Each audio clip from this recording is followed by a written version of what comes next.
The Smiling Human podcast is made possible by listeners like you. If you would like to experience more of these shows into the future, then please consider becoming a patron at patreon.com/thesmilinghuman. Hello, and welcome to The Smiling Human, where collectively we evolve through inquiry. Hello everyone, my name is Oak Mountain and I'm your host. Today I'm speaking with Seve Mangrum.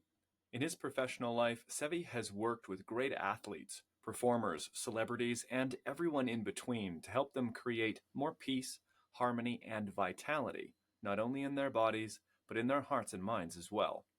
After working with hundreds of clients and spending countless of hours researching, studying, and educating himself in the fields of therapeutic intervention, communication, and movement practices, he has come to the conclusion that the most vital humans are those who take the holistic approach to their well-being. This clarity, he found, only came after being disillusioned by the highly masculine breaking down the body approach that the fitness and health industry has been promoting. It was then that Work-In was born. We discuss this overly masculine approach to fitness and wellness, as well as some other very interesting topics about how we relate to the body, movement, and wellness. I hope you enjoy. Beautiful. Seve, thank you for being here, brother. I appreciate your time. Oh, thank you, man. Really excited to be here and to drop in with you. Absolutely. So I'll ask you what I ask every guest at the head of the show. What's the last thing that made you smile? The last thing that made me smile, I think just a moment ago when, you welcomed me here and opened the space for us to have this dialogue.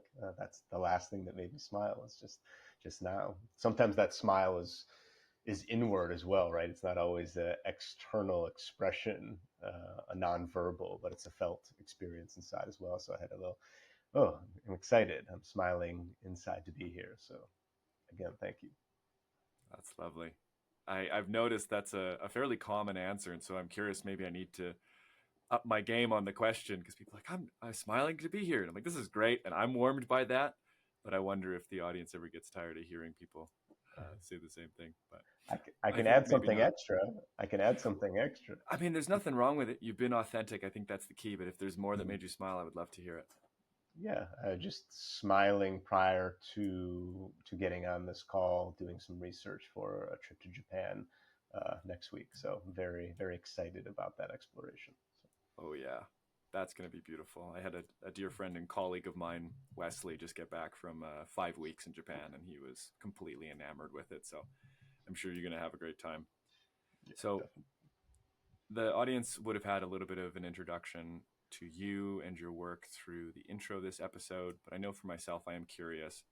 Your work is focused in movement and the body, and there's a lot in the world of wellness now that is tuning into this sort of deep well of nourishment that comes from different types of movement, the integration of movement into wellness practices, and even movement as a means of personal and spiritual development as well.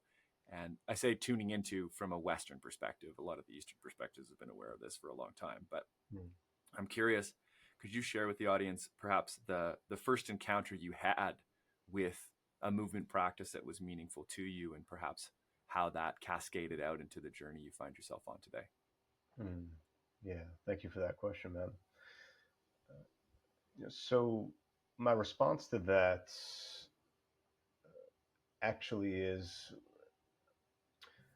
it's not necessarily correlated to a movement practice, but rather sport. Basketball was the first thing that really attuned me or drew me into movement, because it's easy to look at a game as very performative, and it can be, right? As basketball is a competitive sport, it's very performance based. Obviously, there's the NBA and the WNBA and this business that has been created around this movement practice, but it also, to me, it's an art form. It's one of the most beautifully self-expressed sports there is, that happens to embody movement and different ways of moving. So basketball was the first thing actually that really drew me in. Now, it wasn't an art form or an expression of healing, but for me, it really was. Basketball was a means in which for me to express myself and to connect with my physical body. So that was the initiator for me. I love the idea of sport as the art of movement. And I think that when we really start to look at these higher levels of athletic performance, there is absolutely a level of expertise and artistry to it. One of the pieces that sort of stood out to me while I was listening to you, and it stood out because it had a bit of resonance for me, is the idea that such a practice or sport or habit, if we want to call it this, as basketball, would help you connect to the physical. I find this sort of an interesting turn of phrase, because this is a lot of what has been coming up recently for me in the client work that I've been doing, and a lot of the reading that I'm doing, is there's just such a disconnection for so many people to this physical form, that in some sense I get the impression and I get the perception that our cultural ethos has us living in the visual space and how things look, and in the mental space for how things appear or how things are judged. And there's a lot of utility, there's a lot of beauty, right? It's not to say that those are without or inherently wrong, but we are embodied. Our consciousness is embodied. There is this form that carries us through this righteous world, right? Every single moment of every single day. And so this idea of connecting to it, it almost makes me giggle a little bit, because I'm like, how could we be connected or disconnected from something that we are in or perceiving through, you know? And I know that you work with individuals, and you offer your wisdom in terms of this ethos of reconnecting to the body and re-embodiment. And I wonder, and we can go in a number of directions with this, but what do you notice as being some of those roadblocks to connection, or some of those common bumps that people express if they are in this disconnected state with their body? Yeah, it's a great question. And you already touched on it. It's being so enthralled with the mind, being connected with this intellectual, logical, rational aspect of ourselves, which is a very important piece. Right? I mean, we need our minds, right, to help us solve problems and how to navigate a lot of different aspects of the human experience. And yet, I believe and feel that we are 85% mind, 15% heart and body, right? 15% felt experience. And so that ultimately is a big invitation that I have for people, is to allow yourself to take a break from the mind, to really anchor in a ritual and practice that allows you to step into the physicality and to connect with the felt experience, connecting with the energetic and emotional body. And that takes time. It's, I think, an understanding for people that it's not bad or good to be in the mind, and to admit and accept that you operate primarily from the mind. And yet there's this whole other world of exploration and understanding that only comes by way of getting into the physicality. And even in the getting in the physicality, there's two realms of exploration. There is the physical body for the purpose of outcome, and then there is the physical body for the purpose of the process, right, or felt experience. So feeling based movement, whereas there's performance based movement. And they can, and then there's a range, right? It's on a continuum, and it's just a really fun place to play in. And so ultimately it's about inviting people into exploration and fun, and letting go of the oftentimes serious nature of the mind. I notice a bit of meekness arriving in my body, being that this attachment or sort of inhabitation of the intellect has been my predisposition for decades. Mm-hmm. And it has been only recently, I would say probably in the last 5 years, that this capacity and willingness, I think is a key piece, this willing curiosity to tune into the experiential realm of the body has opened for me. Mm-hmm. And so that brought with it, I think, what might be connected to what you're saying, this awareness of the process based aspect. And, when we think about outcome, I mean, that's every other action that I take in my day. It's like, getting up, moving things, putting a shirt on, right? It's like you too, hey? It's like, and then probably all the listeners as Everybody. well.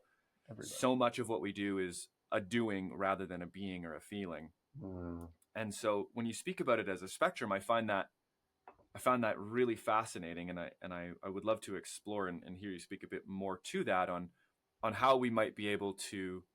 We have to be a bit in the intellect here because we're using language, but articulate the difference, or how we slide from that scale of outcome based to process and feeling based.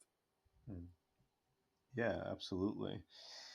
Yeah, I mean, I think it really first again comes down to the first honoring of the dynamic, multifaceted nature of our human experience. And then, as you said, the willingness. Like, willingness is one of the most important mm, elements and considerations for an individual to have as it relates to openness and to exploring and to understanding and to learning and to growing. And so, from that place, for me, I find that connecting with a sensorial experience is the lowest hanging fruit to start to meld into that process oriented approach when it comes to just living in general. Moving is an aspect of living, of course. And so oftentimes when I'm working with clients one on one, what I'll invite them into is a sensorial meditation practice where I will, have them focus on closing their eyes, closing their nose, like, and just tuning into being in the listening. So just paying and trying to attune to the sensorial experience of your auditory sense. And then doing the same thing too with inner and outer vision, smell, taste, touch, right? Putting hands on things without seeing them, tapping into, of course, the felt experience, just feeling and letting that be a precursor to movement. And I really think that invites people to start to strip down all of the even beautiful distractions, but it's like we are constantly being bombarded by our sensorial experience. And so essentially that this, that's why self-deprivation tanks have become so popular, because it allows you to be stripped from sound and from sight and really to get into the feeling body. So that to me is the initiation into this process oriented approach to life in general and movement as well. It reminds me, when I'm listening to you speak of this sensorial meditation practice, that is this introductory sort of runway to the process oriented exploration of the body.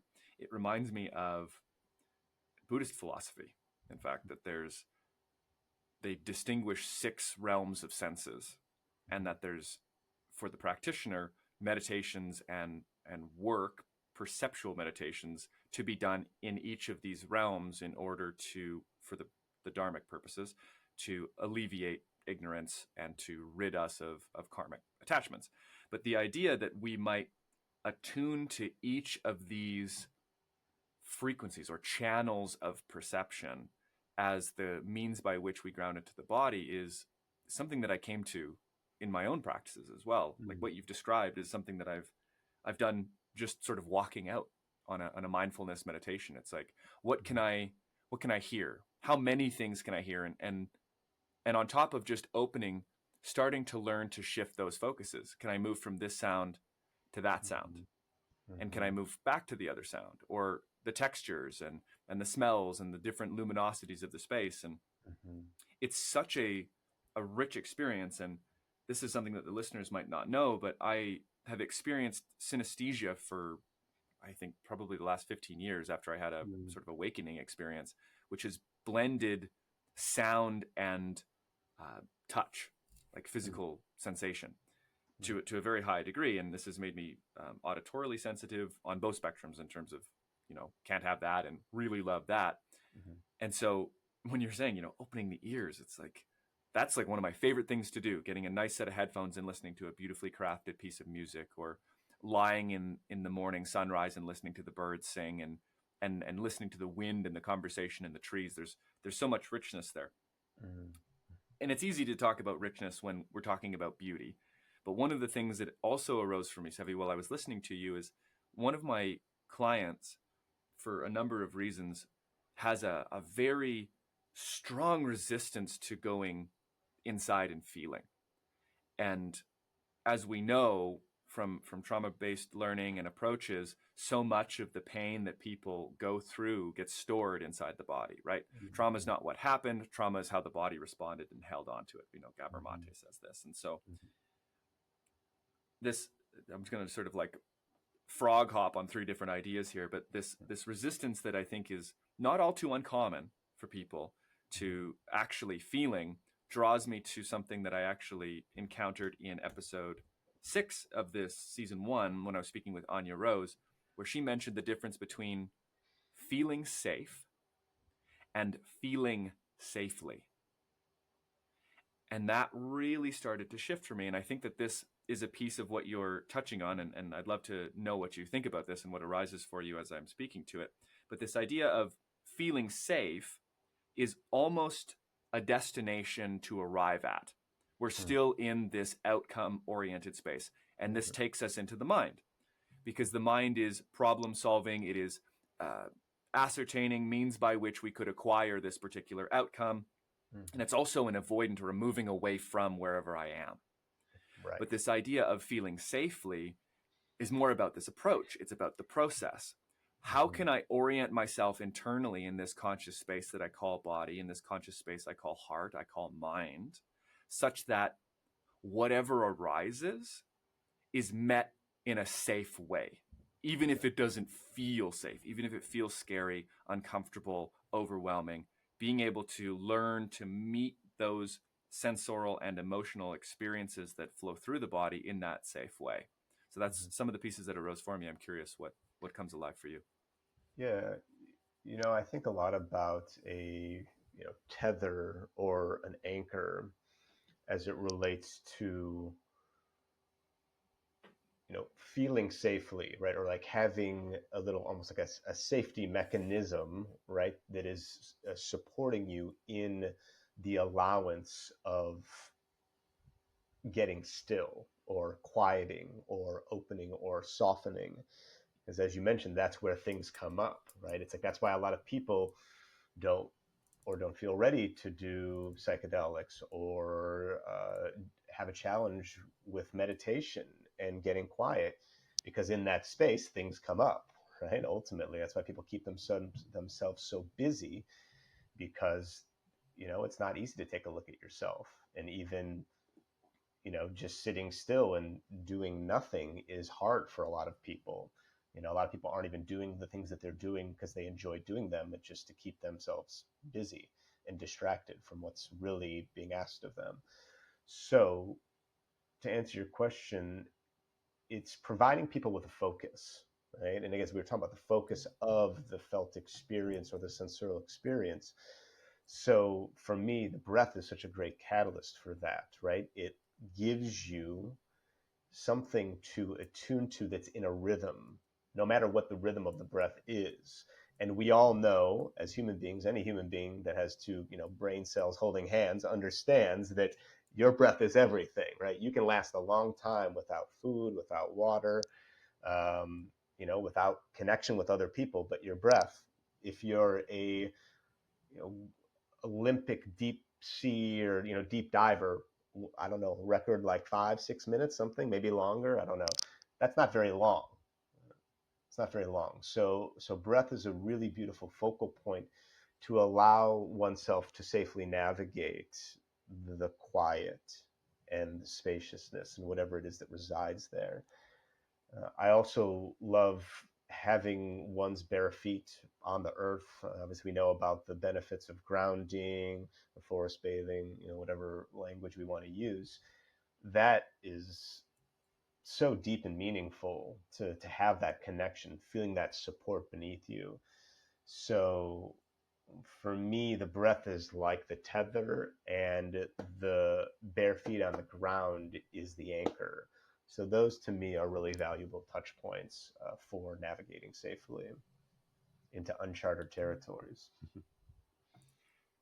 The breath is a very interesting element when we look at it psychophysiologically, because it's one of the few aspects that is both automated and can be controlled by volition. And so it's almost as though it occupies this bridge space between these automated, stored, the deep well, perhaps just below the conscious, and the more metacognitive or conscious mind.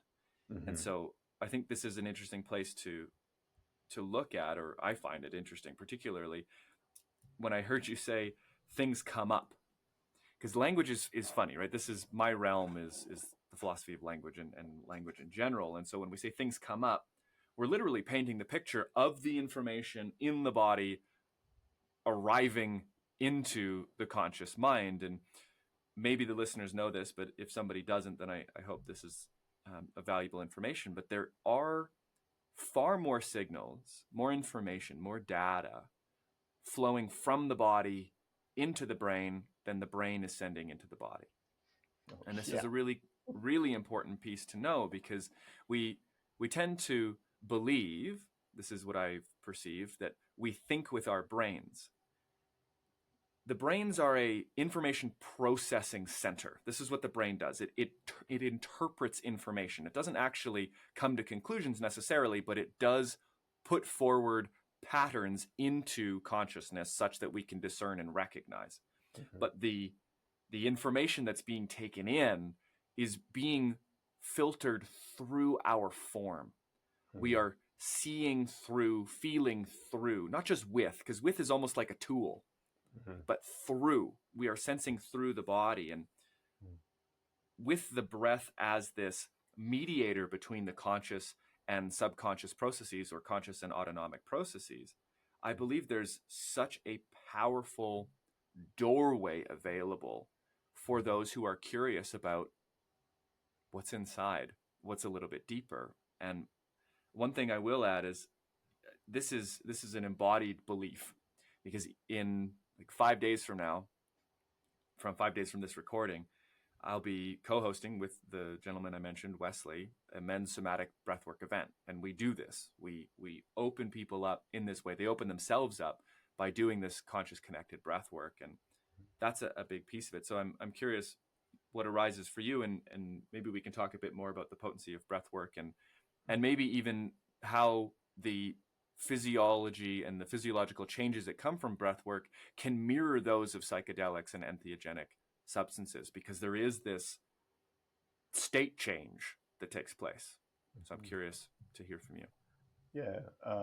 Within that, any specificity, kind of like even a little deeper that you want me to touch on as it relates to the breath. And I know there was a few things you mentioned, but yeah, because there's a lot that I could say in response to that. Is there a particular path that you'd like for us to, go down? Yeah, I mean, my point of greatest curiosity is whether or not particular modalities are more or less effective at eliciting change, emotional release, as an example, Mm-hmm. because there's ranges from pranayam, Wim Hof, conscious connected breathing, DMT, holotropic. There's all of these things, and I'm sure some people might feel overwhelmed. I know I've been a bit like, where do I start? Yeah. And they have different utility and different applicability. So I think that's where I'm most curious as to when we're speaking about dropping into the body, opening up into these more maybe the stored emotional energies, broadening those channels. In your experience, have there been, or is there, a particular modality that is most effective? Yeah, yeah, for sure. Yeah, so for me, and we'll speak about this in the latter half of the show. Um, I truly believe that for a person to really embody wholeness and vitality, which I believe every human being is searching for consciously or unconsciously, balance is needed. And in this wellness renaissance that we're in right now, the trend, one of the many trends, has been breath work. And you can put breath work as, almost the way that I look at it from my philosophy, which we'll talk more on the second side of the show, is, breath work is an umbrella, a smaller umbrella under the greater umbrella of wellness, right? And underneath that, you have breath practice and you have breath work. And for me, I look at breath work as, and we'll get into this approach and curriculum for regenerative well-being, which is the kind of curriculum that I teach my mentees, my clients, students. Within that is the balance of masculine and feminine energetics. And that's kind of a little precursor to what it is that I'd like to chat about. But breath work is that access point to go and unearth some of these deeper emotions and things that reside. So we could look at, Wim Hof. We could look at holotropic, obviously somatic breath work, which you could say has been developed by a few people, Stephen, Jagger, or some other, he's like an understudy of people that have been doing somatic breath work. Obviously, we go Stanislav Grof, who's, one of the, pioneers in that space and its correlation to the first, psychedelic renaissance. So there's all of these different modalities underneath breath work to help bring these things up. And I think that they're all great. And yet it has to be balanced with breathing practice that is, for the purposes of building the immune system, for performance, for longevity.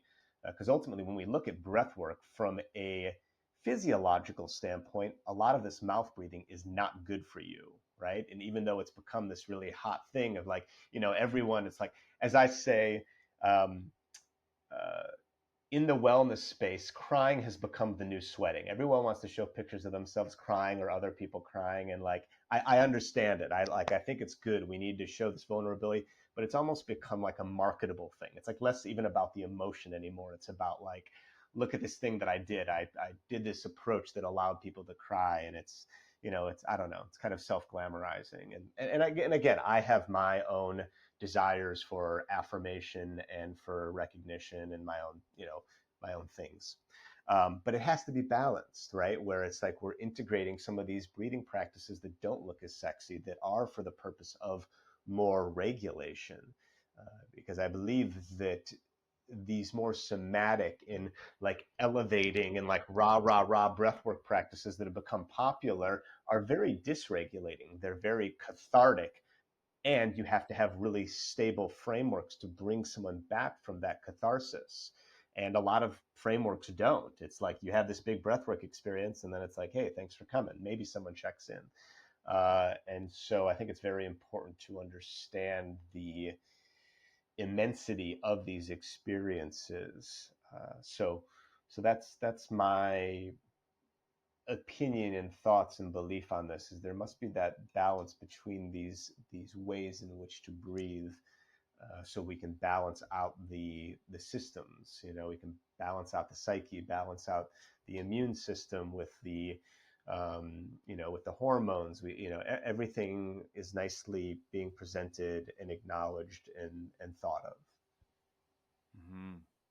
Yeah, balance is a key piece. I mean, when we look at the bodily mechanism of breath, balanced breathing generates regulation in the body.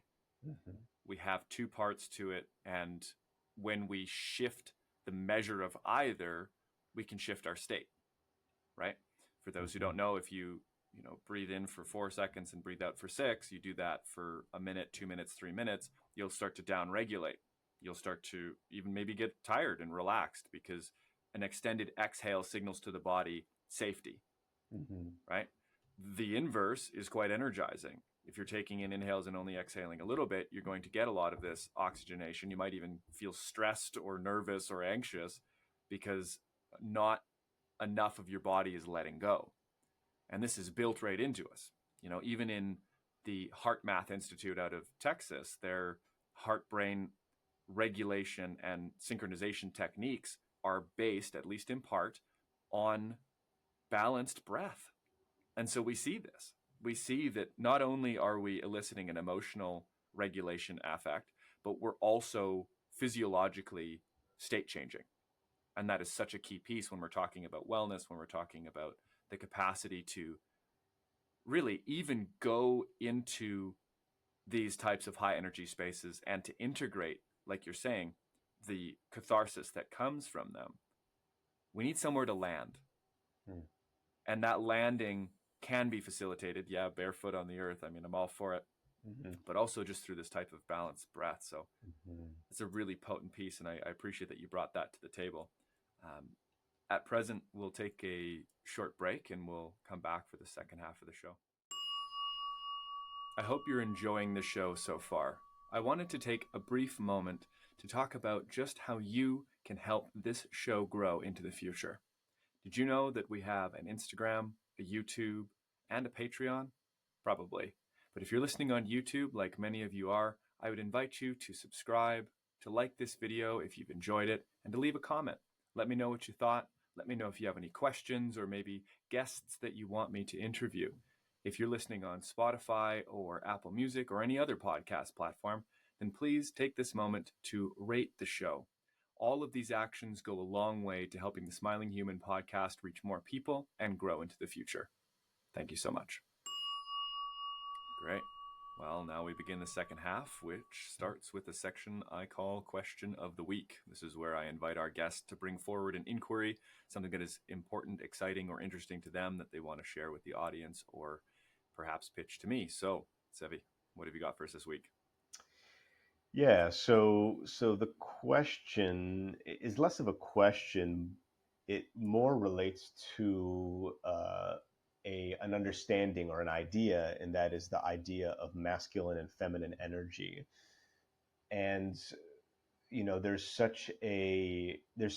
so much noise happening right now around gender, right? And all of this very interesting expression and conversation that's happening around gender, right? And gender fluidity and neutrality and this whole dialogue. And I think the most important thing to remember is that we as human beings, regardless of what you associate as, whether it's from a physiological standpoint, a psychological standpoint, uh, at the end of the day, we both have masculine and feminine energetics, no matter what.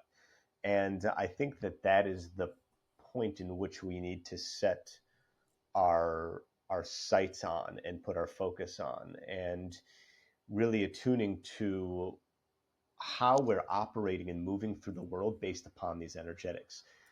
As I'm of the belief that we as human beings, especially in American culture and society, generally move towards an overly masculine expression of life, right? I mean, as we, in a social structure, we look at America predominantly, and the world at large, as a patriarchal society. But now that word has gotten, toxicity poured all over it, right? It's like the toxic masculine, the patriarchy, down with the patriarchy. And it's like, no, it's like really at the end of the day, it's the integration of the matriarchy and the patriarchy to be reflectors of each other and to create something greater. And so, I know that's not a question per se, but it's an idea and a thought that is very prevalent in the collective conscience and unconscious, and also something that is a very important aspect of my work and my considerations and philosophy and contemplation. So just wanted to bring that, and then can go from there. Sure.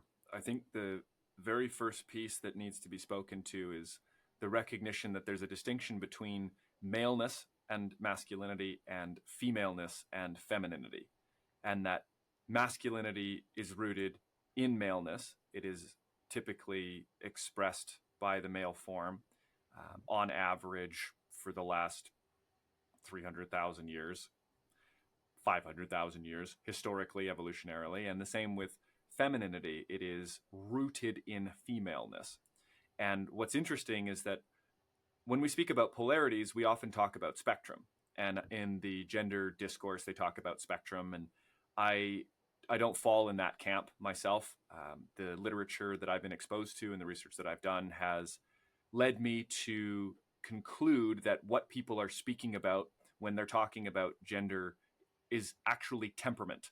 And this is a personality expression. This is a psychological expression of temperament, mood, emotion, proclivity towards particular ideas, sensitivity to experience, things like this. Mm-hmm. And so, okay, now if we're looking at masculinity to femininity, that exists on a spectrum.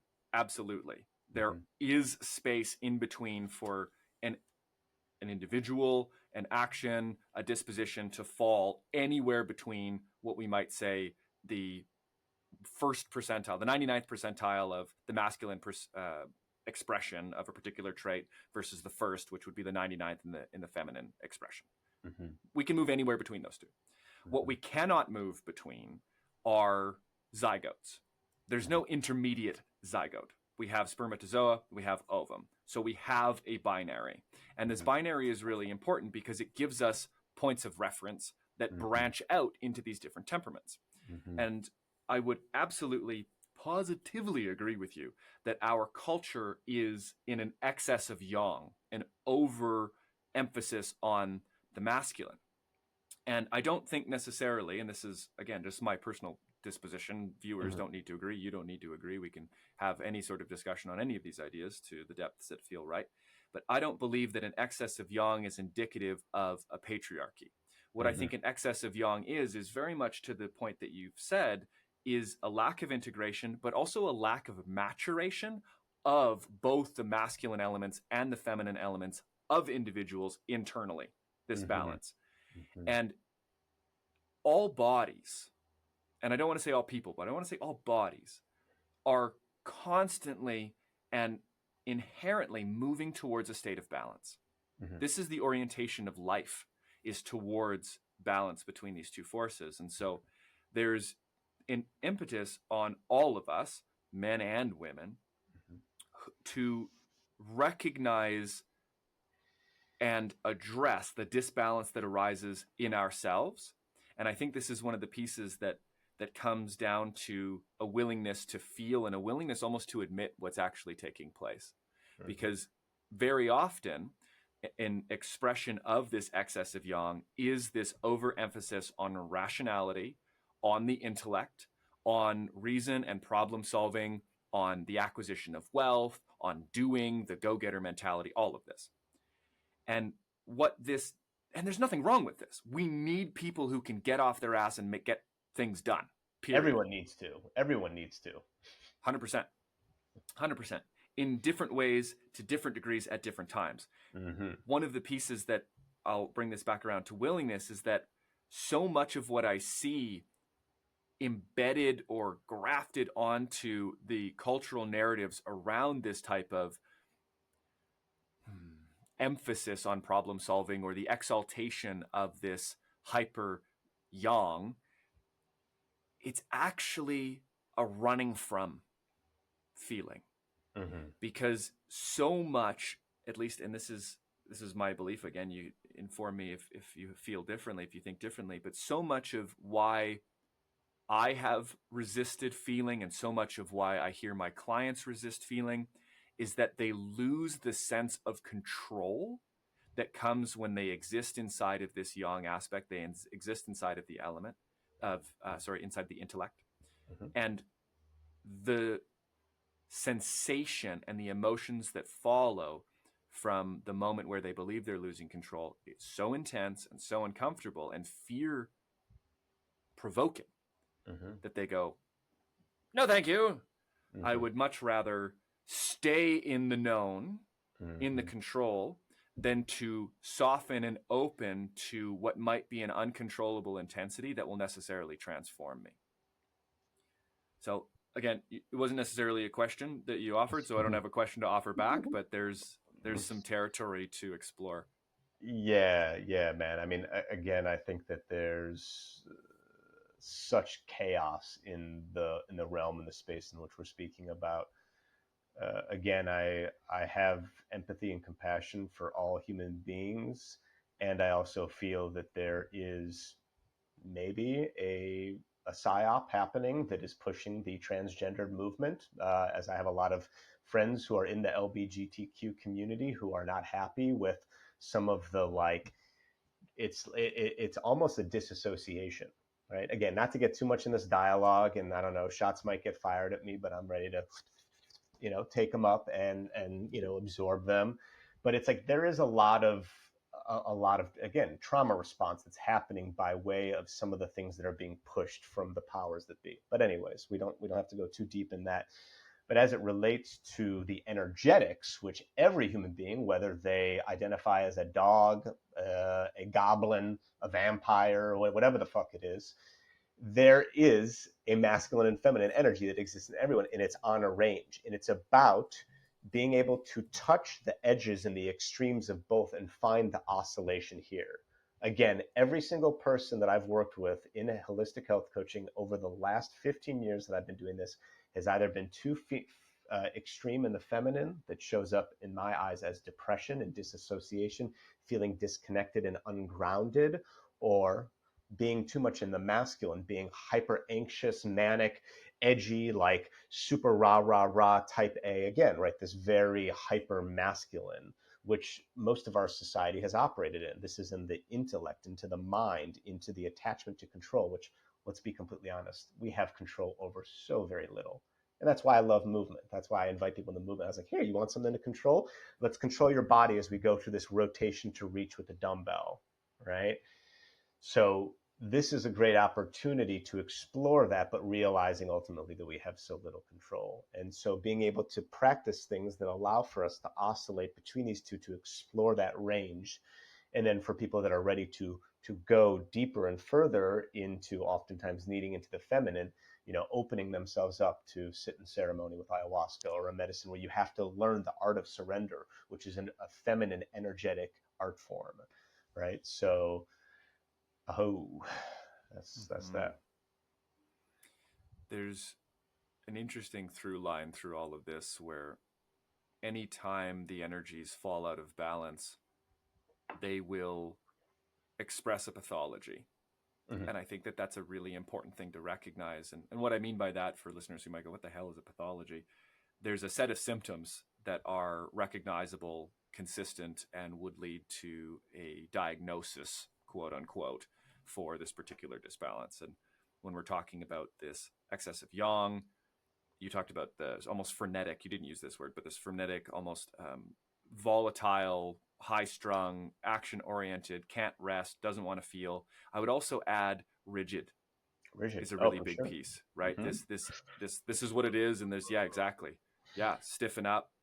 There's a wall to it, and the excess of yin is almost an emptiness, right? Because when we talk about yin and we talk about femininity, there is this receptive quality. There's a spaciousness. There is the undefined element to it. And when we have too much, when we have, I was going to say too much of not enough definition. When we don't have enough definition, Basically. yeah, Yeah. let's go with the economy of language here. When Uh, we don't have enough definition, we cannot orient or take meaningful action towards any particular end. And so you spoke about the control element, and you mirrored that from my sentiment that I expressed, and you wove it into exercise. Okay, if you want something to control your muscles, control your body, engage your core, these types of things. And to me, that is yang, but it is a contained, focused, and grounded expression of yang. And I wonder what would be the reciprocal, what would be a healthy exploration of yin in the body in movement, since we are talking about yang as an excess. What might people explore in that realm? you just primed me and basically set it off the glass for me to slam it home using the basketball analogy. Uh, I actually developed my own proprietary embodiment movement meditation practice that is for embodying the feminine through the articulation of the joints. So There is a concept that one of my mentors coined called working in, which is the opposite end of the spectrum to working out, right? We can look at working out as a masculine expression of movement and then working in as a more feminine. And so I took that concept and I actually made a tangible, unique practice based off of that. My background in movement while playing sports and basketball, I became very serious and danced at a relatively high level. Funk styles, hip hop, did a lot of martial arts, explored movement arts such as Feldenkrais, Alexander technique, all these things. And so I fused some of these elements together into working, right? So not working in, but WRKEN, the practice of working in, right? So it's like, what are you doing? And I'm working, right? So it is a exploration of the 6 primary joints: the wrists, the shoulders, the cervical spine, the thoracic spine, the hips, and the ankles. And it's exploring them in all 3 planes of motion. So the linear, the lateral, and the rotational, which has its own language in the work in philosophy. And it's allowing oneself to bring hydration to the joint space and the soft tissue that is connected over these joint spaces, to allow for more spaciousness, mobility, better articulation, better body awareness and attunement, tensegrity, right? All these things that allow the body to work optimally. I always say to people that I am one of the very few people that I know that has no pain, zero pain in my body, like not even rigidity. And it's not to blow smoke up my own ass, but it's to that I am the ultimate testimonial of my practice. It's the reason why I don't have any pain. And I have metal in my body. I have broken almost every single, big joint, a la more the wrists and the ankles, never obviously the spine, but the extremity joints, I should say. And I've been able to, through the bodies of work that I've integrated, and of course the physical therapy and the rehab, get myself back to a place that the doctors and surgeons said that I shouldn't be. So that's just kind of a testament. So that is a bit of a long-winded way of sharing an answer to your question of how to get into the feminine is through a practice like work. And of course, Tai Chi and Qigong are very fluid, water-based, which water is a feminine element. So very water-based movement, right, that can bring emotion up, but is very fluid, is non-contractile. Ecstatic dance can be something, contact improv, 5 rhythms, right? Some of these more intuitive, felt-based movement practices that are on that feminine spectrum of exploration. Beautiful. I'm happy to have given you such a slam dunk layup there. Yeah, it felt good. It's a potent thing to recognize that there are there's a map for this. This is one of the things that I think is so empowering, that when I'm listening to you speak, I mean, I'm learning, which is partly why I do what I do in these conversations, because Mm-hmm. I want to transform my worldview with the idea that there are distinct planes of movement. There are 6 major joints. Moving through them in these particular ways with a a clear intention will elicit results. And I think when you're talking to your own work or the work like Qigong and Tai Chi and these more ancient practices, there there's a reason why it's structured. And this is kind of interesting, right? Because there's a balance when we're talking about yin and we're talking about structure and we're talking about fluidity, that the body needs, how to say, unpatterned movement. It needs novel movement. That's one thing that it needs. It also needs this fluid, uncontracted movement. That's another realm of it. And it also needs to be able to, at least mine does, to be able to push, to exert this more direct, linear, weight carrying and active expression. There's all of these different pieces that need to be addressed. And it's quite interesting to look at the difference between the yang, which is the structure, which is this working out. It's like, the isometrics, the isolated movements, with dumbbells, and it's like, oh, I'm just going to work on my bicep, or it's just going to be calves today, or it's like, great. the specificity in the direction is great because we're paying attention to this. And then moving into something like work in or Qigong or Tai Chi, it's a wholeness practice. It's an integrated practice where we are fluidly moving all of our parts such that the energy allows, or we allow, or the energy moves us in a way that is uninterrupted meaningfully. Mm-hmm. And then this idea of unpatterned movement. You talked about ecstatic dance. That's very helpful. You know, shamanic shaking or these types of practices that are novel and almost surprising, for lack of a better word, to the system are essential for the release of fascia. This is something that I learned recently, that the fascial system will only let go into novel movement. It won't Mm-hmm. let go into patterned movement. Right. And and I wonder if there's any connection, or and maybe this is going off, you know, you can redirect me if I'm taking if I'm going down the one way in the wrong direction here. But with work in and Qigong and Tai Chi, is there a specific, you talked about joints, but are there other specific points of the body that are specifically nourished by that type of fluid movement? Yeah, yeah. I mean, ultimately, everything is connected in the body, right? The musculature is connected to the fascia, the ligaments and tendons, we're talking about like tensegrity and like the position of the spine being held by the fascia and the muscle. So if the soft tissue is tight, the muscle is likely tight. If the muscle's tight, the ligaments and tendons are being pulled on and are tense. And then that puts the body in a less than desirable skeletal position. I always say to people, you don't need chiropractics, just do work in. Like just do practices that hydrate the tissue and create spaciousness. Because oftentimes you have misalignments in the spine where there's imbalance due to overuse or injury or density in the body. And so the body, it's yeah, I mean, it's not to say that chiropractics doesn't serve its purpose. It's also looking at the fact that chiropractics and these modalities that are really just adjusting the skeletal structure. There are some chiropractors that are more integrative and they do muscular work and they balance, things out and get really specific. But ultimately, it's a lot of we would say passive work. So you're passively recovering when someone's doing the recovery to you: massage, cupping, acupuncture, reflexology, da da da da da.